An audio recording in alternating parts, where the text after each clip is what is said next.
What's good, good people? Vets, let's talk. We got a special guest in front of the formation today. United States Marine Corps Master Sergeant Errol Acosta. Before we get started, man, I'd like you guys to press that like, share, and subscribe. HBO special, help a brother out. Hey, man, how you doing today, my brother? They're good, sir. It's pretty cold in North Carolina. I don't understand the weather. One day it's hot, one day it's cold. How's the family doing, man? Doing good. They're sleeping right now. Just me and my wife, and then my two dogs and my son. That's amazing, bro. Okay, Yep. okay. It's like one question I like to ask everybody before we get started on the main questions. Do you remember where you were during 9/11? Yep. So I was in Mag 11 Marine Corps Miramar.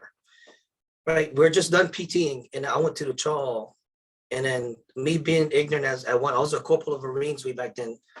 We had plasma screens like all over the chaw, and then I just seen some planes crashing into a building, and I seen everybody in the chaw hall was kind of just in dead silence. Like I looked around the chaw, everybody was, I don't know if they were watching a movie. I was really ignorant back then, so I was just really hungry, tired from PT, and then went back to my room, and then my friend Villegas, my boy Villegas, he called me up because people used to catch ride with me to the shop.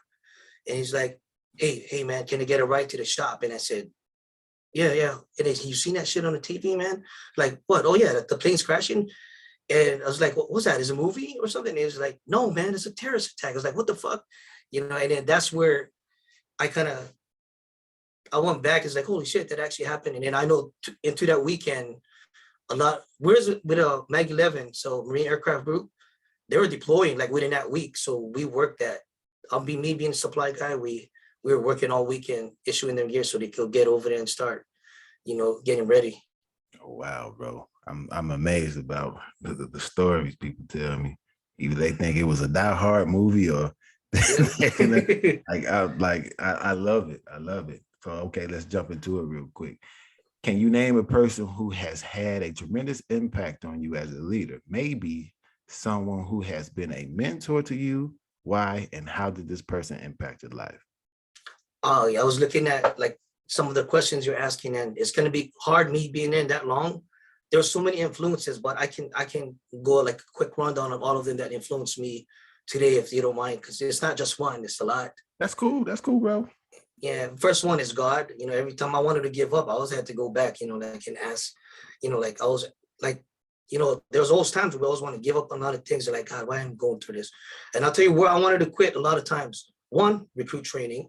One, when I was a drill instructor. But when I was in Afghanistan, I wanted to quit so many times, every enlistment, but I just wasn't ready. But every time I go back to him, I always have a sense of purpose, and it's the first guy. Next one, I used to box before high school. Sam Kanamu, my boxing coach. That dude used to always keep me off the street. So every day after school, I'll be hanging out with him. So he taught me discipline. I was also a high school band geek. So my high school, the marching band, my high school band teacher, Charlie Ragul, he always taught us discipline too. I always used to watch the way he would control the band room because, high school kids, we're all immature and we're all we don't have any control. Sometimes we just being young, and stupid sometimes. And then now going into the Marine Corps, of course, my drill instructors, and then going to my first unit where 9/11 happened, my NCOs, I watched the way, it was all my NCOs, Corporal Tellez, Sergeant Quais, Corporal Gonzalez. These guys would always keep us informed, but they would hold us accountable too. They would always PT us. Every time they had information that came from the top, we'd always get the word. They would always stop, like, hey, stop what you're doing. Then they're like, hey, this is what's coming down, for the week. If you guys are interested in this, it was always making sure that we're informed. Like, and every time we did something stupid, if we were late to PT, we would hear it, of course. Then go down and then fast forward a little bit, to my next unit. And I got stationed in Hawaii, where I'm from. I met one of my leaders was Gunnery Sergeant Smith, Willie Smith, retired as a Master Sergeant. One thing I liked about him, he was really humble. I never seen that guy get angry. He was always religious. He always come to the office, but always does that with his cup of coffee, and he would always ask people, like, hey, so what's you guys' religion? And we would just always talk about, you know, like his beliefs and all that. But he was cool. Every time there was times where he should be angry. I never see him get angry. So I always looked at that. And then Master Guns, bam. I know it's a lot. It's kind of hard to just stick to one. I got you, bro. Master Guns, bam. I knew him as a staff sergeant. So I'll tell you a story about this Master Guns, bam. He's also retired now. When he was a staff sergeant, we had a formation on Saturdays because something was going on, and they had to kind of put something where they kind of put some sense of discipline into us. We had a formation in the morning, and then one of our Marines was drinking the night before, and then we couldn't get him. And he was one of the guys we work with in our shop, and then Carlos Oraico, that's who he is. He's a successful vet today, This guy was an alcoholic in my eyes, but he was one of the hardest workers. He wasn't in formation. So that's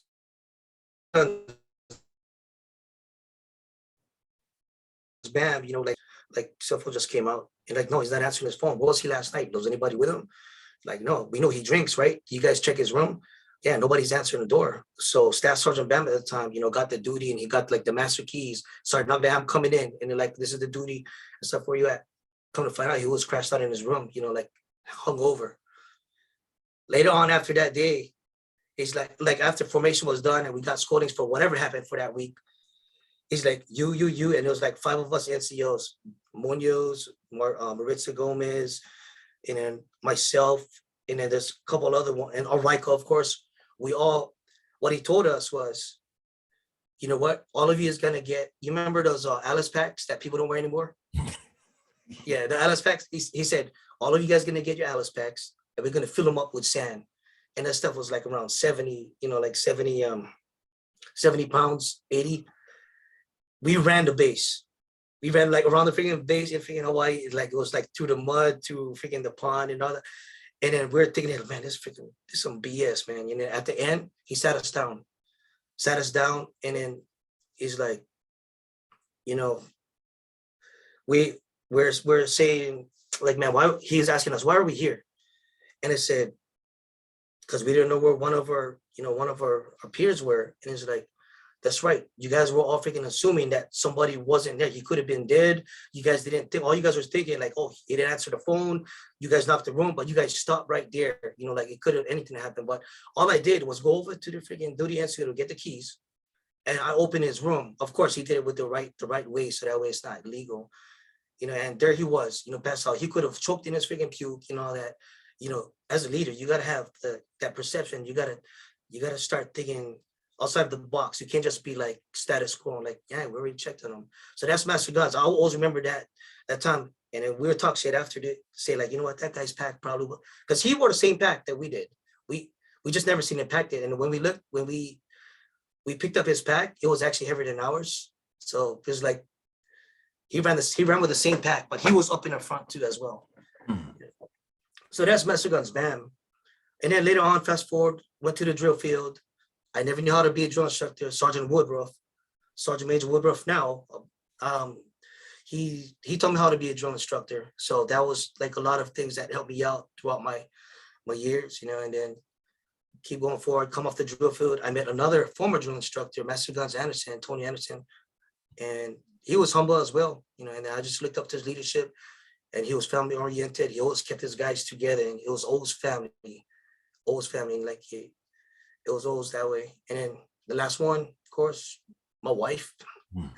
My wife is the main one that kept me throughout the whole years up to where I'm at now, because it'd be like you. So when I went to the drill field, I left her alone, and it was kind of like a deployment. And she's like, what the hell's going on? She was brand new to the States and all that. Had to figure out things on her own. Right. Now, 19 years later, $3 comes on a receipt. What did you spend for $3? It's like she look at the receipt. It's like, what did you buy for $5? Or whenever I'm feeling down, she'd be like, man, you need to freaking, man, you chose this life. Or she'll put some sense into me. I'd be like, she'll be like, why are you being stupid? You know what? You're too sensitive. You're overthinking it. And she would always put things into her perspective. And I think, yeah, she's right. I'll get mad, but after the fact, I'll think like yeah, she's right. But she kept me going the whole time. She's my leader. she's the one that keeps me in check because without her, I've probably been doing a lot of stupid stuff throughout the years. I wouldn't make it where I am today. Hey man, we always need somebody to keep us in a certain type of place. Hey man, first I want to say I remember you're the first person that recognizes God as the head, like of everything you do, like as far as like mentorship and leadership, like the guide. And I appreciate you for getting on here saying that, brother. I really do. Yes. So, okay, what is one characteristic that you believe every leader should possess? This one probably like two. I'm gonna break the rules a little bit with one question. Good. Let's go. Emotional intelligence. That's one thing that we overlook. We gotta have freaking emotional intelligence because sometimes we put the energy into wrong things. Analytical skills. They gotta have that. Sometimes we get so pissed off and then we just want to make a decision, and that's where we go wrong. As leaders. Emotional intelligence and analytical skills. It's just knowing your audience too. That's another thing because that's the three things I know we always overlook. That's big, especially knowing your audience. Yeah. That's that. And as far as leadership, you have to learn what you deal with as far as the people up under you and what they're capable of, so you can best lead them into like better situations. Not better situations, but better them. Like how can I teach you? But what is one mistake you witness leaders making more frequently than others? That's the one thing. Like they jump, they jump to conclusions real quick. So like I'll give you an example. I don't want to like put anybody out there. Like say a Marine goes UA, right?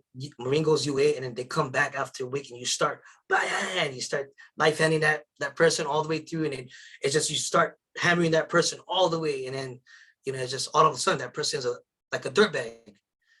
And I make the mistake of doing that too. I'm not perfect, like because you have to kind of learn. And then the guy comes back, and then you find out after the fact, after everything's done, you find out, this guy used to live out of a car for, like before he joined the Marine Corps, his parents just died, that like, or what his somebody that raised him, passed away, or somebody that he looked up to, or the only person that takes care of him is, they don't think about all the other things. But that's what I talk about when it comes to analytical. Like we just jump, we don't step back and we don't think like, wait, why is this guy acting the way he is? Why is he always late? We're just straight to, all right, let's hold him accountable. Gotta kind of, that's where I see a lot of these mistakes. I made it too, where I would choose somebody out and made myself look stupid because actually it wasn't what the stuff was actually was. And then another example is, I'm not gonna say what's first sergeant, but I used to take a lot of ashtrays outside my barracks from a first sergeant, and I always thought that those ashtrays didn't belong to me. I was like, man, it should have been that sergeant down the freaking street, or down the hallway. And I'm like, that's not my ashtray. And he didn't realize that the Marine was gone, like on TAD, and he just automatically assumed. Well, he didn't assume that. He didn't know that I was gone, like TAD somewhere else. He thought I was still within the command. So I don't know. I was the one that was getting ashtrays when it should have been the one that was there present for every day. That's major when you say assuming like how a person is. We never really look at the environment in which they grew up in. That plays a major role in the character that person is. It's like, yes, sir. Man, did he grow up like this or did he grow up like that? Was he homeless before he came here? Like, the environment plays a big role in the person. And it will continue to play that role as an adult. And, as far as kids and what we view, how we see like people around us react towards things and how they react towards what they do. But, what are a few resources you would recommend to someone looking to gain insight into becoming a better leader?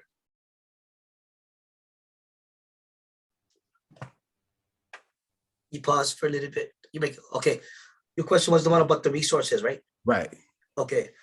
I had one where there's actually three. The first one, if anybody that's like in a first time position, I never got this until after the fact when I'm like, I actually didn't get this book till I was on Master Sergeant, but if they ever, I'm not preaching, but there's this book, The Leadership of lessons of Jesus leadership, if they go through all of this, there's like every type of scenario, and that stuff's surprising. It's like, man, that was all these issues that we go through now was way back, during freaking Jesus time. And they'll have like Bible quotes, and then they'll tell you like why leaders should practice this. And even tells you about the negative things they go through as well, how to like overcome that or give you a concept. And then the second one, I'll say, go to the PX. You go to the PX where the uniform shop, all books of leaderships, all types. Just go over there, buy one, and then just, they have the non-commissioned officer handbook for us as Marines. And then the one that somebody always told me growing up, there's always, when you become a leader or become an NCO, you should have already started acting that rank that you wanted to be. But start looking at everybody and start studying, start the NCO, like start the pros, the cons, the good things you do, the bad things, make it your own when you become in that position. Like the resources is the one thing, the best thing somebody can do is start looking at the people that they want to be like now. And that's what I did. Like, what? I really hate that guy, but you know what? This is what's working for him. Next one, I like this guy's leadership style, how he overcomes obstacles when it comes to the terms of stress and frustration and all that. Hey, once again, bro, you pulled out a major source. That book. You pulled out that. I actually I love it, bro. And I appreciate you for doing that, bro. I really do. Like, a lot of people don't understand. I'm a believer. I put it out here on this platform before. I'm a believer. And that comes before anything as far as how I move and how I think. A lot of people might not think so, but at the same time, it's how I run my life and how God puts me in certain positions. And people can't put me there. God puts me there. Yeah. So, okay, what advice would you give someone going into a leadership position for the first time? Oh, this one I wrote down. I typed down a few stuff so I don't forget, so that we can help the next generation. The first one, we all got to keep in mind that we, like all these leaders, they once were followers. People always forget that. They think, oh, I'm just going to lead, and they start talking bad, and they don't realize, wait, has he ever followed anyone before? Yeah, like a lot of leaders freaking like they did. And then you already got to know that you're going to fall into leadership, like position. So like you should have already started looking at the people that you want to be like. And then one, I already said it, you got to know your audience. You got to be able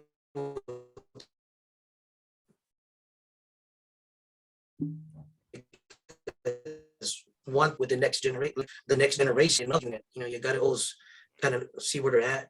And then it's okay to make mistakes, but every time you make mistakes, you got to look at, and it's okay to fail. You got to look at those as opportunities. Some of us just start going downhill, like, what, then you start like saying, you got to be resilient. You got to learn how to be resilient. And then the other thing, the last two things is, one thing I always love to do with my Marines, is I did this for at least the last 2-3 units that I've been with before one I'm at now, was breaking bread with your Marines. It doesn't have to be breakfast, doesn't have to be lunch, doesn't have to be dinner. Like I would just put it out there, where, hey, I'm eating lunch, I'm eating chow, for breakfast at 06:30. If you guys want to join me, I'd love to like join you guys, for lunch. We don't have to talk about work. We just eat together, like, and that I was able to analyze, like, how we just talk about, we just have any kind of conversation about random stuff, and we try to keep work out of it. And that, just doing that alone, I felt I didn't have to get close to the Marines, but I seen them get close, and that made dividends for me. Every time we brought the shop together like that. And then another one too is, where fraternization, and like people always, they confuse fraternization with, camaraderie. I used to go out with Marines every time, but not just me and one person. I'll take the whole shop and we'll go watch Pacquiao fight, at the casino. And it's in 29 Palms, where it's like we go out, they can, if they're of drink age, they can drink and all that. I'm not gonna be like, hey, what the fuck you drink? You know, I'm not that kind of guy. You know, but breaking bread with your Marines, that's important. You know, you gotta build together somehow. But I never made it mandatory. For some reason, they all still showed up. Majority of them showed up. If they wanted PT, I don't want to get them. And then all the thing too is and then professional development, because a lot of people they think like, oh man, this guy's hazing me. You know, there's a difference because you got to be able to let them know that, hey, I'm not hazing you. This professional development. You know, there's black and white what hazing is, Right. and we get that twisted sometimes.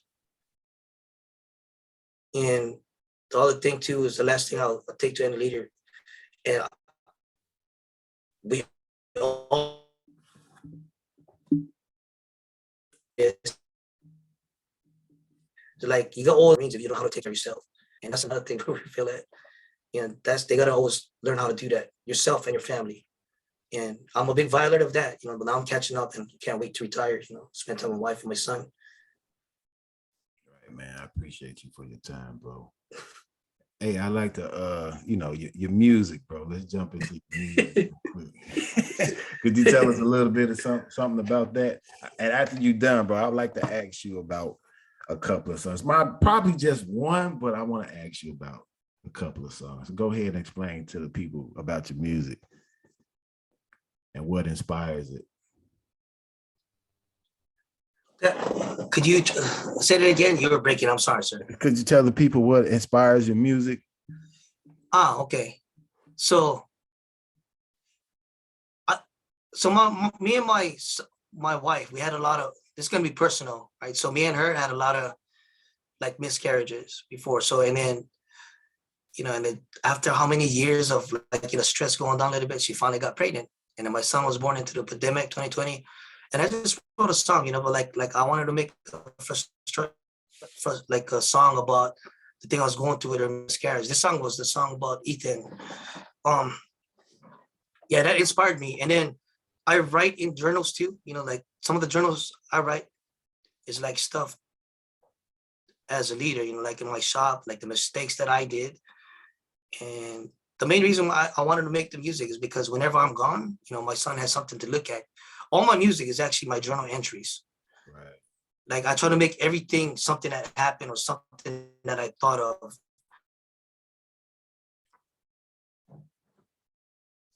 It could be family, could be mostly about military. Yeah, that's what I was kind of thinking that because I'm listening to it. Yeah, this is like personal experience.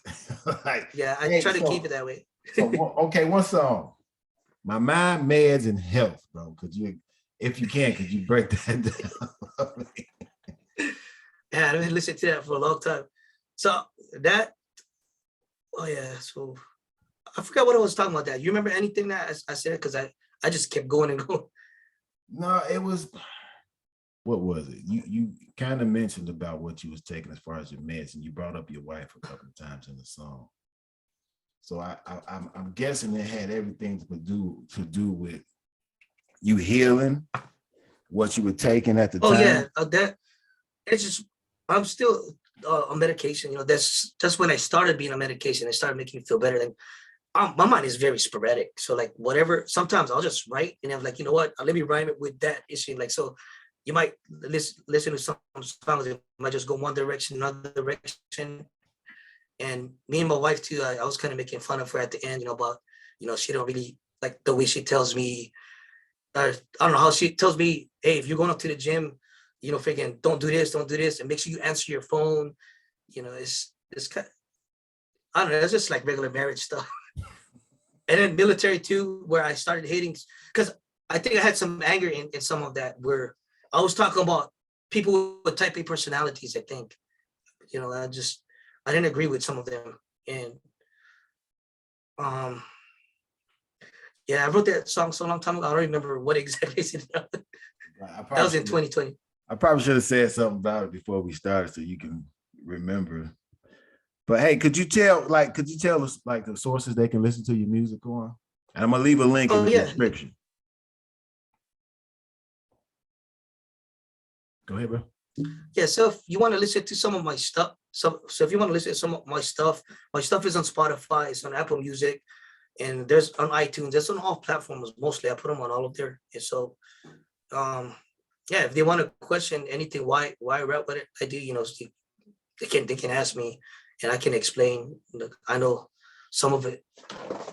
Um yeah, but a lot of my stuff is on Spotify and Apple Music.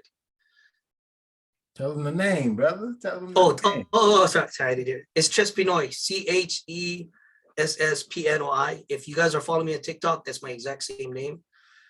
And I tell you how I got that name too. So one, I love to play chess. I love playing it. Like I haven't played a tournament since pandemic, so I play correspondence chess where it's online. And Pinoy means Filipino boy. So I'm Filipino, and then just Pinoy Piano I. That was my handle ever since AOL came out. Yep, I'm the AOL generation, and I just kept that name and that email ever since. Hey man, thank you, thank you, thank you. I appreciate you for your time in the service. I appreciate you for your continued serving. Like I appreciate your wife. Thank her. Thank your family, bro.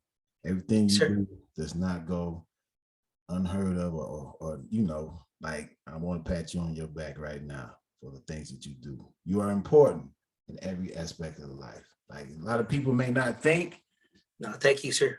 but like the things that you pour on to the soldiers, even when you may think that the soldiers might hate you, or like I Yeah, guarantee it's a couple of them that's like, man, that guy really did a lot for me as far as my mental and looking out for my career.